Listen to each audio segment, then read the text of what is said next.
I've been thinking a lot lately about the book community and the book community's relationship with reviewers, especially those of us who give negative reviews. That probably doesn't surprise you. I think about this often, and it is the thing that it feels like we're always talking about within the book community, and I don't think that that's necessarily a bad thing. There is some of this like cyclical discourse, this evergreen discourse that feels like it's always being talked about because it is constantly sort of building the shared space that we are in. These conversations are part of what sets the tone, what normalizes behavior, how we really learn to interact with each other. And they get started as new people join the community spaces and start interacting with new concepts and ideas. So it doesn't even really necessarily bother me that we're constantly having conversations about how we intake media, how we consume media, how we review media, how we interact with each other and different community members. Or I should say, in theory,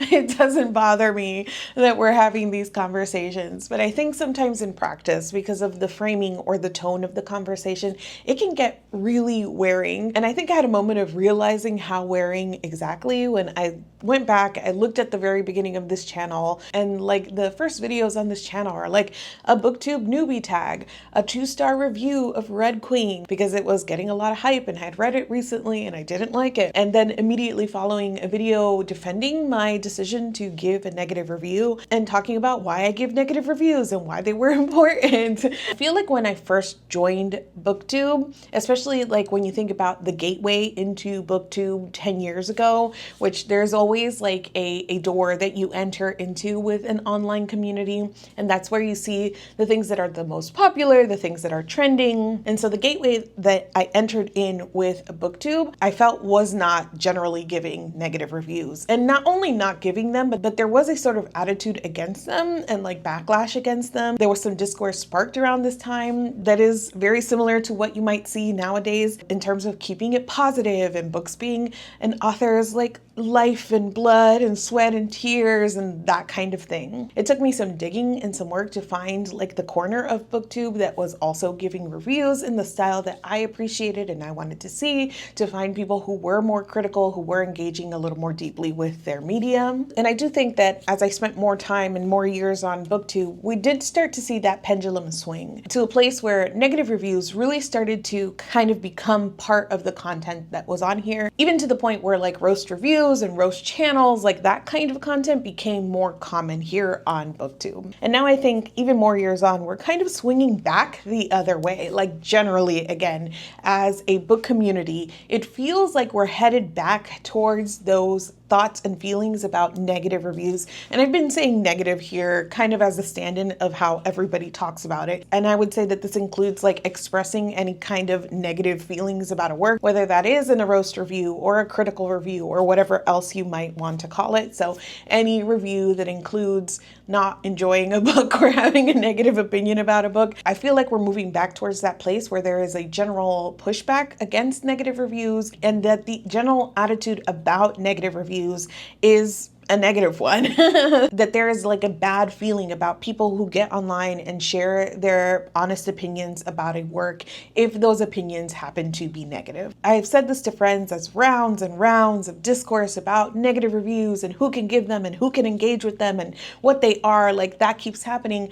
I just have ended up feeling, I think especially over on Threads, which me being on Threads is a thing that I do to myself, but I'm sitting back and thinking about how much it feels like the community as a whole, the community at large, authors, members of the community, even some of the publishing industry, just kind of hate reviewers. There is this rising discomfort, not only in the book community, but generally societally, and I think we are seeing that bleed into niche communities like the book community. There's this discomfort with criticism, or even with the basic idea of people having differing opinions. I think there are a bunch of reasons for this. I think it's all tangled up together with all of the things that I want to say about reviews and and reviewers, so we're just gonna chat through them. First, I want to talk about the way that all of us come to the book community with like different goals in mind and different things that we want out of the community. Just like I think it's good to remind people that not everybody who is a content creator in the book community is a book reviewer. There are so many different kinds of content. I think you have people who are more lifestyle focused or like vlog focused, who talk about what they're reading but don't necessarily review the books. There are people who focus more on fandom. There are people who focus more on promotion. There are people who focus more on collecting and hauls and things like that. And all of those are different kinds of content that you can make that are not reviews. So just like not every content creator is a reviewer, I think every member of the book community comes to the book community seeking different things. And so that means that we're all kind of centering different things or centering different experiences or prioritizing different experiences within the book community. Now, this goes hand in hand with the way that social media as a whole keeps collapsing spaces. And this isn't new. This is a thing I think about social media, and especially as like algorithms and For You pages have become more of a thing. Like boundaries keep collapsing. It no longer really matters who you follow as much as the content that is being fed to you. And that is a really interesting dynamic to be in a shared space where there are art makers and art consumers, where there are authors and where there are readers, right? We're kind of all sharing this collapsed space. And so that has opened this relatively new experience of having access to authors. And so I think part of the reason that some people join reading communities, and not maybe the entire reason, but a thing that they look forward to, a thing that they prioritize, is having access to authors, is having relationship with authors. And I think that when you have a lot of people who are excited about sharing space with authors, you can start to form communities that are author-centered.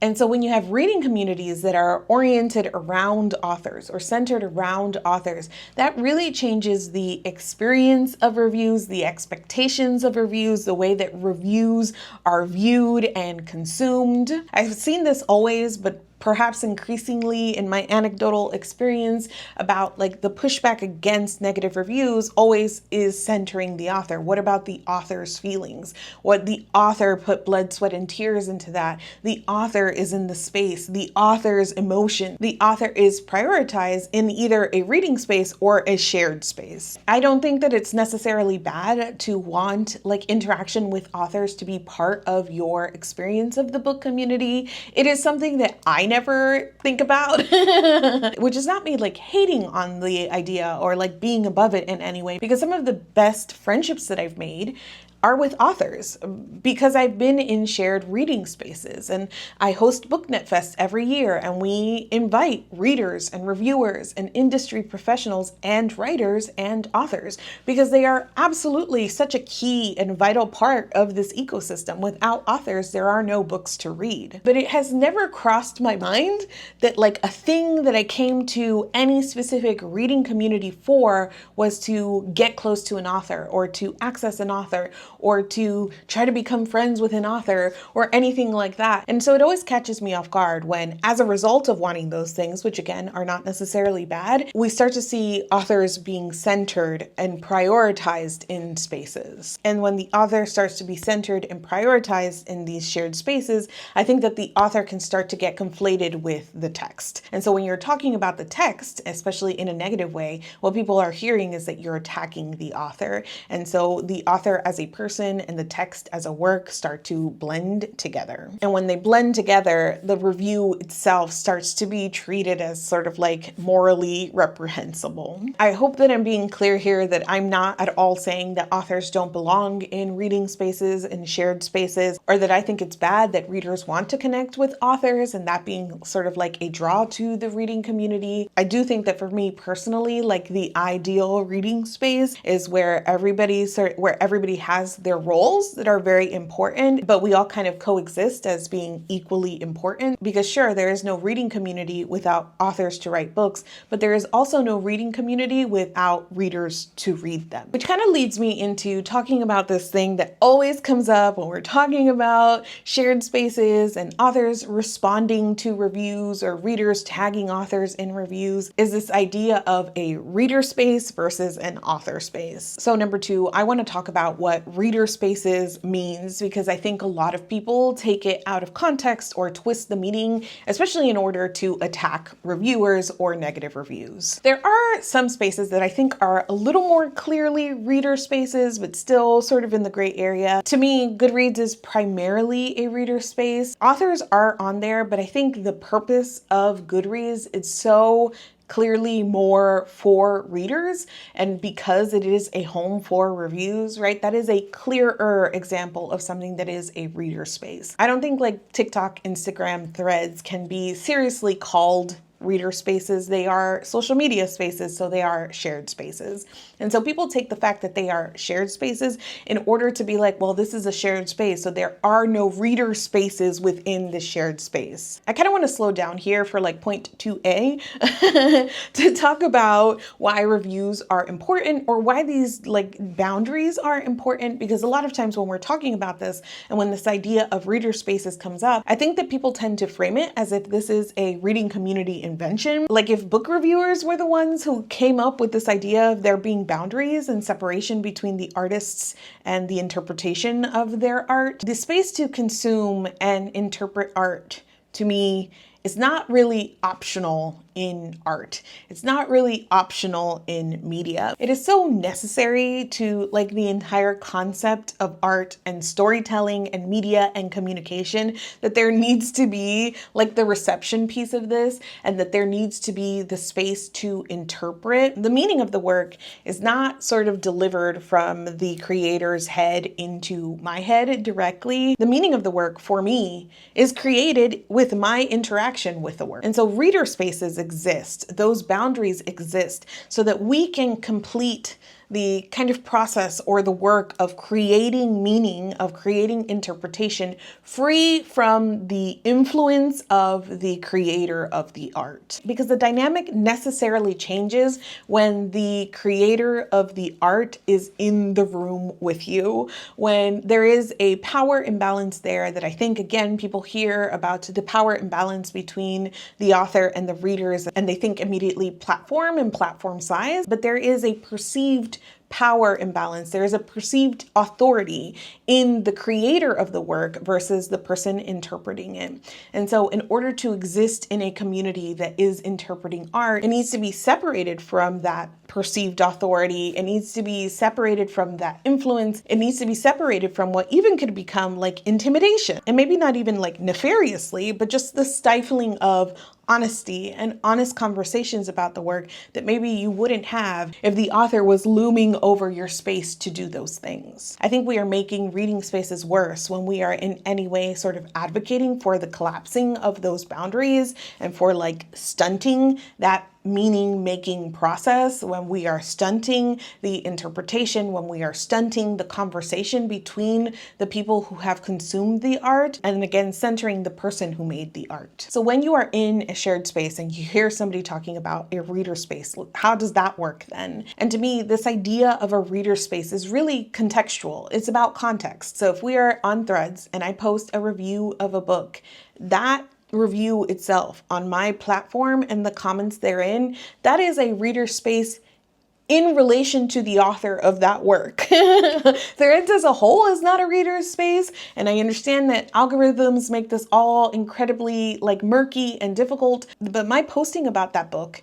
is not for the author. And that is not a space where there is an expectation that the author will be engaging. A TikTok of a reader's experience of a book, whether a raving or a ranting where the author has not been tagged, is a reader space, even if TikTok as a whole is a shared space. I think to put a finer point on that, we have to head into the third thing I wanted to talk about, and it is the idea that reviews are for readers. Because I've seen a lot of feathers get ruffled about the idea that reviews are for readers. I think a few things get conflated here, because I have seen authors push back against this idea that reviews are for readers, because they say that the reviews are for them too, that they can use the reviews to improve their writing, that they need the reviews to know how their work is performing, that they enjoy reading their own reviews, like any number of reasons that they feel like they can consume reviews. I think the idea that reviews are for readers is really about the intended audience, and again, the context of what a review is doing. And that often gets conflated with like the blanket general advice that is given to authors, it says stay out of your reviews. And I do think stay out of your reviews is like safe advice, right? It is a very generic piece of advice that kind of gets given out to everybody. Just if you stay out, it is safest. And I don't think that's the same necessarily as talking about how reviews are for readers. When I say that reviews are for readers, I'm talking about who my intended audience is. When I sit down to write a review, I'm not thinking about the author at all. I'm not centering their experience of the review in how I'm building it. I'm not thinking about how my review can be constructive for them, because it is not meant to be. Like, I'm not saying this character sucked and also here's how you could have fixed it. And that here's how you could have fixed it is what would make a review constructive. But I'm not interested in that because the book is published and I'm not your editor and you didn't pay me. So there's not really an element of a review that is meant to be or that needs to be constructive. The work is done, the work is published. You see that so many times when people are like,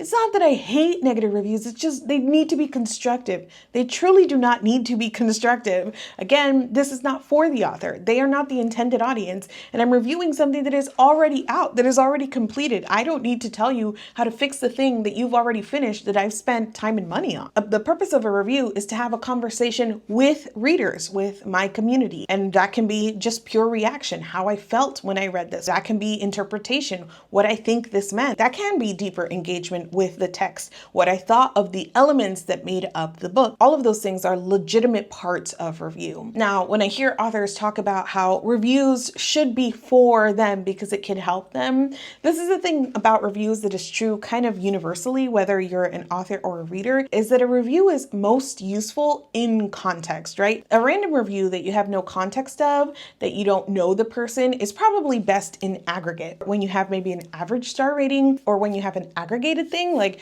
many people complained that this is like smaller than normal sizing or something along those lines, because one person's review is not really going to be helpful unless you have context for that person or trust in that person. Because as an author, for every review you find that says this was the worst writing I've ever read in my life, you could probably find another that said this was the best written thing I've ever read.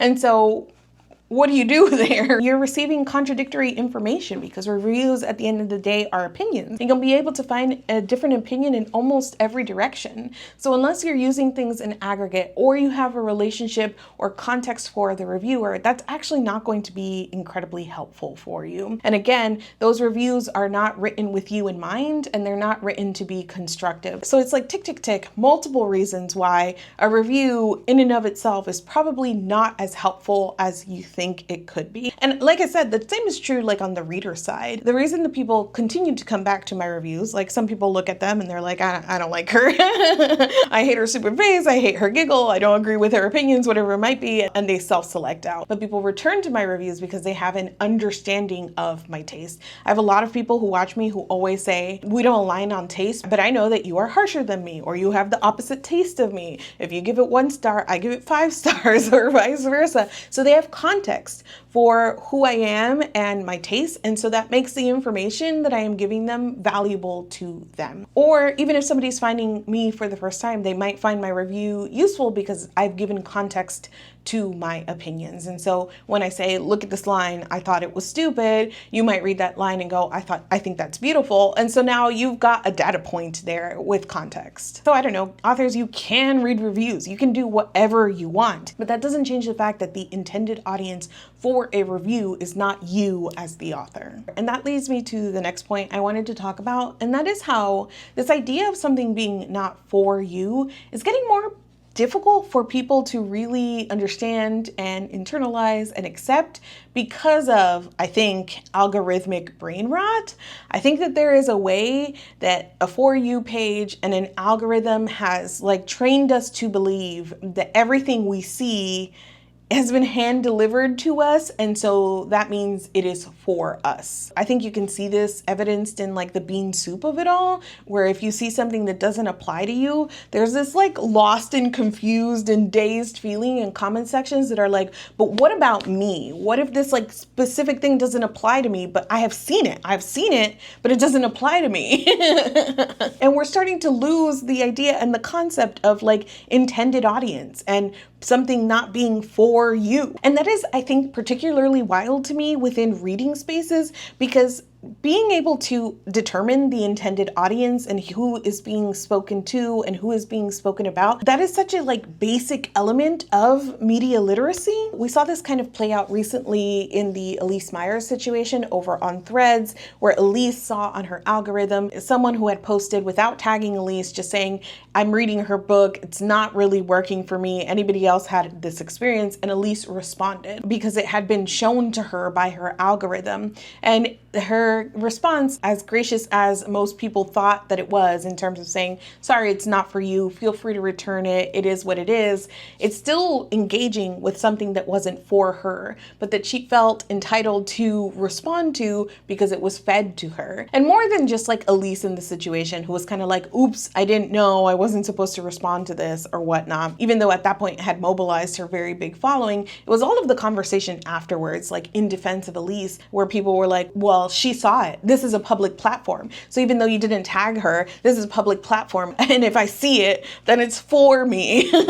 And that is to me such a total collapse of the idea that you could put something out publicly and still for an intended audience, and that you as a reader, as someone who is interpreting meaning, should be able to have the ability to see something and determine whether or not something applies to you, or whether or not you are the intended audience, or whether or not you should engage with it if you are or are not the intended audience. Next, I want to talk about this idea of negative reviews being sort of unprofessional. Just like the blanket advice that goes out to authors about how you shouldn't read your reviews, I think that a lot of authors and aspiring authors get told that you shouldn't review books, or at least you shouldn't negatively review books, because if you are reviewing a work negatively, it could cost you relationships or opportunities, right? If you someday down the line become agency siblings with an author whose work you hated, or you sit on the same panel with an author whose work you panned, or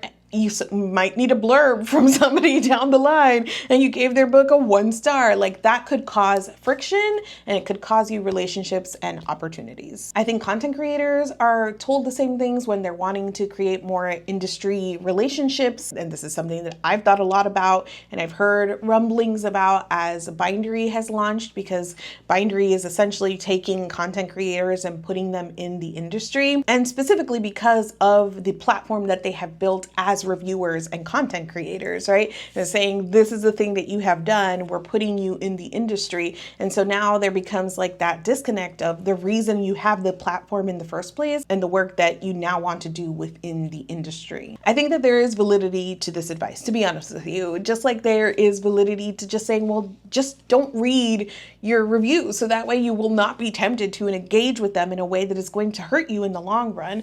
Just don't give negative reviews, so that way you don't lose an opportunity because of something that you said negatively. And while I understand that that is true in practice and in the way that the world works, I also kind of hate it because it implies that any sort of criticism or negative opinion is inherently unprofessional. And I deeply disagree with that. We've already talked about, and I'm going to repeat, that a review of a work is not a personal attack on a person. I do think that as reviewers, it is also part of our responsibility to make sure that we are reviewing the work and not the person and not the author. There is a way that people can use a review as a kind of excuse to personally attack the author or to make commentary about the person. And then that changes that from review to something completely different. But a true review is about the content itself. Again, I have sat with this a lot just because of the way that the work that I'm doing has changed over the years.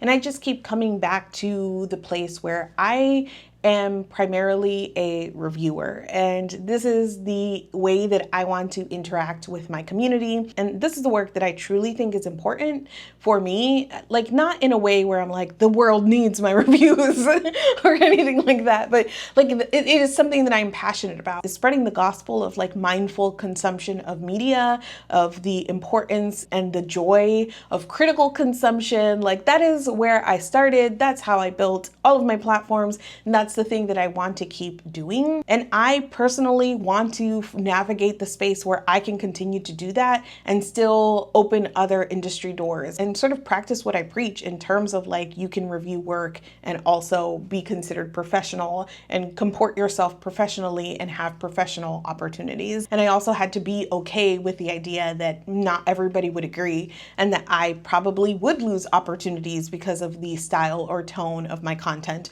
or there would be closed doors to me because of the style or the tone of my content, because of my honesty or whatever else it might be. But when I thought about like the opportunities and costs, I thought, were those doors that closed simply because of my tone and style and honesty of my content, would those have been opportunities for me anyways? And so I've just arrived at this place of trying to navigate this. And to be honest with you, it's already been tested in terms of like being in spaces with authors whose books I didn't like. And you know what they did? Nothing. And you know what I did? Nothing. And we shared the space and we had conversations. The first review on this channel is again a 2-star review of Red Queen by Victoria Aveyard. And I think we are mutuals on several platforms at this point.